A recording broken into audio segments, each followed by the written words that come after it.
Hello and welcome. My name is Mike Bankhead. I am your host. I am a bass player and songwriter from Dayton, Ohio. We go international on the podcast today. We've already talked to someone from Canada. Let's go a little farther. Today we have No Savant, an artist from the Netherlands, joining us on... He remixed my single, Hold the Wick. You'll get to hear about that and about his working process as a musician. He's an interesting fella. Let's get to it. Welcome, Kes Matthijs. Yes. I didn't quite get it, did I? It was close enough. Pronounce your name properly for our American ears. We'll all listen very closely. Okay, so it's Kes Matthijs. Kes Matthijs, and you are from the Netherlands. Yes, sir. From a lovely little town called Enschede. Enschede, yes. Yes, near the German border. But your artist name is No Savant, and that is stylized as no, and then $, and then savant. So Yes, my sir. first question is, why is that not a euro sign? That is actually a very good question that I've been getting asked a lot. But it's mainly because basically everything I've been doing in music is so inspired by America. So it was just something that automatically popped up into my head, like, oh, that should be a $sign. Because if I use a euro sign, everybody in the States are going to be like, what is that? That doesn't work. So I thought it would be a little more international, if you know what I mean. That makes sense. And actually, that's kind of a shame because I feel like everybody on your continent knows what a $sign is, but there are probably people here that do not know what a euro is. That is very true. But I guess when you're such a big and influential country, it's a little easier to get comfortable in like your own terms. So, we in the Netherlands, we have a small country, so we have to adapt a little bit more, maybe. That's really a shame. I like to visit other countries and get to learn other cultures. And before I hit the record button, we were talking how I just only briefly visited your country and sadly did not learn nearly enough Dutch to have this conversation in your language. So I'm glad that you speak English. So tell us, since we met on Twitter, which is kind of its own little internet universe. So nobody in my small town is going to know who you are or what you do. So this is your chance to tell the residents of Ohio what it is that you do musically. Okay, then. I'm a rapper. Yeah, I prefer the term artist, but I think I generally make hip-hop rap, so I guess that makes me a rapper. I'm also a songwriter. I love many genres. I listen to pretty much everything. I like to write songs for other people as well. And I'm a producer and also a mixing engineer. That's a lot of skills. We're going to talk about each of those skills one by one. So first, the rapping part. How did you get started rapping? I think I started writing songs when I was much younger, when I picked up the guitar and then started writing my own lyrics and making my own songs. And I never really got in touch with rap culture at all because it wasn't all that big in the Netherlands. And it's not something that your parents are going to put you onto when you're 10 years old, of course. So I think it just happened when I was a little older, like 14, 15, when things like Spotify were like the norm for listening to music, when I could really just dive into different genres, find different things. And that was when I got in touch with rap and I decided that I wanted to do what these rappers were doing. So that's how I started. Do you write your lyrics in English or in Dutch? It's funny, actually. I write all of my lyrics in English now, and it feels so unnatural to write in Dutch, which is weird because it's like my native language. But I remember I had a writing camp a while back, and it was for this Dutch label. So, of course, we had to write Dutch songs. and it could not even write a single good Dutch line anymore because I got so used to doing it in English. I don't know what it is. Wow. I mean, that's a useful skill to have. Mm-hmm. Yeah, I guess. Yeah, it's been fun to see like how much my English has been improving because of my writing. Because if you write so many lyrics, you learn so many new words. Your vocabulary really expands. So that really helps out a lot. Agreed. So you also mentioned that you're a songwriter. Now, there's a lot of rappers that are fantastic at the lyric writing and the delivery, but they don't actually build the music, right? They buy a beat or they rap to something that's previously recorded. But you actually compose music. How did you learn to do that? Well, as I said before, it really started on the guitar because I was like, I think 6 or 7 years old. And I just told my parents, like, I want to play a guitar because I saw it on TV or wherever. And I got classically trained for a couple of years. And then when I got a little older, I really started diving into jazz guitar. So, of course, when you understand jazz, you learn so much about harmony and how songs are constructed that it really carries over to like any genre that you want to make. So when I wanted to make hip hop, I already had like a entire toolbox of how to compose music. So I think that's really where my roots are in songwriting. And if you did jazz guitar, that means you know all about your ninths and 11ths and 13ths and crazy chords, right? Yeah, I love them. I love them too, sometimes. I mean, I'm a rock guy, so sometimes I like the extended chords. Sometimes there's too much. There's a time and a place for it. Is guitar your only instrument? Yeah, guitar's my only instrument, but I have recently been picking up the piano as well. So I've been taking lessons because I'm at music school right now and it's required.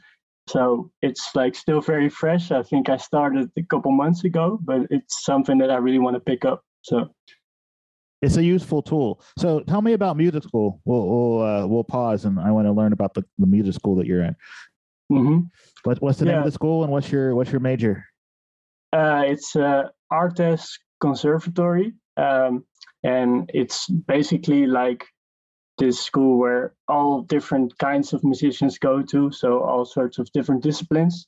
And I'm doing media music right now, so it's the producer education, and you have like all these different how do you call it, like skill sets you can choose between when you do media, like a different profile that you want to pursue. So you have like game composers, film composers, you have people who want to record bands, people who want to be the next big DJ, and then my profile is songwriting and producing. So it's really focused on writing more than any other of the profiles. And it sounds like, in addition to education, it's a great networking opportunity. You're getting a chance to meet other musicians. Yeah, exactly. No, that's, for me, it was probably the biggest reason to go there, because I think music is something that you can definitely learn yourself. You don't need a school to go to. However, if you meet with so many talented people every day for a couple years, you're going to get out of there with, like you said, a great network of people that you can call upon, and also from a lot of different disciplines that you maybe would not have gotten in touch with if you would have just stayed in your own lane. You know what I'm saying? Yeah, and I mean that makes you, not you specifically, but the general you, us as musicians, it makes us more well-rounded if we talk to people that do things that we don't do, right? Exactly. Yeah. No, that's really what I've noticed as well. Just in my couple of months that I've been there since I started, it's just been great because you get out of your comfort zone so much more. Because like you see people that do things that you know nothing about, and then you're like, hey, I want to try that as well. And I think that's great. So you also said you're a mixing engineer. This is a skill set that I do not have. Tell me about how you learn how to do that, and what is your approach to doing a mix? Okay, so mixing has been something that I really didn't even know that I was learning how to do until it just clicked that I have been learning it subconsciously for like years, because when you're a producer like me who makes like hip hop or whatever urban genre or more modern genre, you do so much inside of your laptop now. So I compose a lot of songs which are purely just like synthesizers and drum samples in my computer. And you put so many hours into that when you're first starting out, and you just want it to sound like that thing you have in your head. And I think that that is what mixing is. But for me, it was just, I want to make this thing that I just created sound as good as it can be, you know? And that's how it started. And then after I put so many hours into that, I just realized that it was actually mixing what I was doing, because I was sort of like creating an approach to how to make a song sound like it should sound. And when I realized that, I actually started talking to engineers and started diving into what the skill of engineering actually is. And that's sort of where I've been at for like the past half year or something like that. And that's resulted in me like mixing my first couple of songs for other rappers. And that's really something I've been wanting to pursue. So yeah. And you also mentioned that you're a producer, which you just touched on, but I want to specifically talk about this because somebody my age who comes from an organic music background, the word producer means something different to my generation than it means to your generation, right? So tell us old people, what does being a producer mean to you, Kes? Yeah, it's funny because I have never really gotten in touch with the old meaning of being a producer until recently, when I started at music school, and there were all these people who were probably about your age trying to teach me how to produce, and I was like, this is not my my definition of producing, if you know what I'm saying. But for me, producing means, you know, going into your DAW and creating a beat or creating a song purely inside of your laptop, and all the other things are just a bonus. While producing in the old days used to just mean, do you know how to coach a band, record a band, and make sure that everything sounds good? So I think it's shifted more towards being a producer as well as a composer, instead of purely being a producer. Would you say that having DAW skills and learning how to mix has helped you as a songwriter? Definitely. I think it's just, you know, it's like anything. It's a tool to create what you want to create. And sometimes you being in your room alone with a piano or a guitar or whatever instrument you play just doesn't quite get you there until you can get into expensive studios and get a band together or whatever. And for me, it was so helpful when I first wanted to start out making music that I literally did not need anything except for a DAW and a laptop to create whatever I wanted. So I think for anybody who makes music, whether you really want to produce or not, it's just very helpful to have a DAW and to record your little ideas or be able to set up some demos. Yes, agreed. So the reason you're on this podcast, because I met you on Twitter and I checked out your music, and I have this single coming out in March called Hold the Wick, and I wanted a whole bunch of remixes in different styles, and I wanted Kes to do the remix in his style. And Kes agreed. So what I'm going to do now is I'm going to drop in the recording of Kes's remix of Hold the Wick for all of you lovely people to listen to.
Kes, also known as No Savant.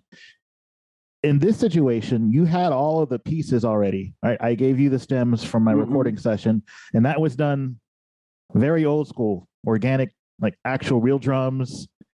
I played bass. There was a guitarist. There's vocals, but I gave you the pieces and said, "Do whatever." Can you explain your approach to creating something new out of those pieces? Yeah, for me, it was really fun because when I got the stems and you asked me for the remix, like, of course, the first idea what I had is like, I'm going to make a hip hop version of this song, you know, of All the Way.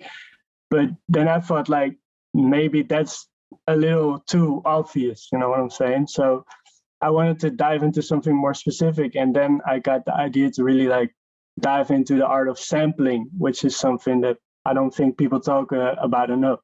And it was a fun challenge for me because I used to be really into sampling when I first started producing just on my own, when I didn't have to worry about anything, just, you know, sample something of YouTube and make some good music. However, it's something that I really kind of lost touch with when I started releasing music and when I had to worry about copyrights and rights or whatever. And it's been something that I'm starting to pick back up again. And so I thought when you sent me the remix of when you sent me the stems of All the Wick, how cool would it be to treat this as if I was like a producer who just found a song on YouTube and wanted to sample it, you know? And I thought that would be a more fresh, like unique idea. So that's what I decided to run with. And that's how the remix came out. It is. It's awesome. It works. So what I hope is that somewhere a rapper hears your remix and decides to do something with it, decides to rap over it. I mean, you could even rap over it someday if you ever get around to it. I could. I could. That would be cool too. Just do the remix part 2 with some rap on it. I really enjoyed what you did there. It was an approach that I had never thought of, and I mean that's why I reached out to you in the first place. That's going to drop on March 15th. So let's talk about your long-term plans. Obviously, you work really hard on your music and you're getting a musical education. That means that you're serious about doing this for a living, probably. What's going to be your approach to make this a long-term goal? Yeah, that's something I've been thinking about a lot recently. But one thing that I've really been wanting to pursue is coming to America, whether that's just full-time pursuing music there or just like for a couple months a year or something like that. But I've really been looking forward towards the internship that we get to do in the 3rd year of music school, because that means you get to go work at a studio or wherever you want for 6 months, and you can set that up yourself. So if I can get in contact with a studio in America that wants to have me, then I can be going there for 6 months, you know, build up some more connections in real life in the States for people as well. And I think that will be key to like really building a career that I can sustain myself with in the future. If I want to send people to listen to a specific song of yours, which song should I tell them to listen to first? I would say White Corolla. White Corolla is it's actually an older song. It's already more than a year old, but it's the title track of my first album, and it really tells a story of how I fell in love with music as a little kid. So I think people should start there. Fantastic. That's where we'll send people. Is there anything else that you would like to promote? Well, if anybody wants to get in touch with me on social media, I always welcome that. I like to talk to people and connect with people in there, make some connections. So on Twitter, Instagram, @NoMoney7, just spelled out. You can hit me up there and let's connect with each other. Excellent.